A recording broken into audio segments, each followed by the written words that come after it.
রোজ এখানে অপেক্ষা করি। তোমার এই অবস্থা কেন? অভি, আমি তোমাকে ছাড়া ভালো নেই। চলো না আমরা সবকিছু ঠিকঠাক করে ফেলি। আমি কখনো তোমাকে ছেড়ে যাব না। তোমাকে আমি আর কোনো কষ্ট দিব না। 3 বছর পর তুমি এটা বলতে এসেছো? এত বছর লেগে গেছে তোমার এটা বুঝতে আমাকে ছাড়া ভালো নেই তুমি?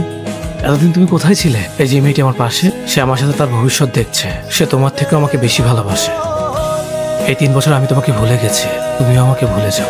চলো না আমরা আবার সবকিছু ঠিক করে নেই। এটা জোড়া লাগিয়ে দেখো। মানে এটা কিভাবে জোড়া লাগাবো? এটা তো ভেঙে গেছে। মানুষের মন ঠিক কাছের মতোই, একবার ভেঙে গেলে আর জোড়া লাগে না। চলো তো এখান থেকে আমরা অন্য কোথাও গিয়ে বসবো।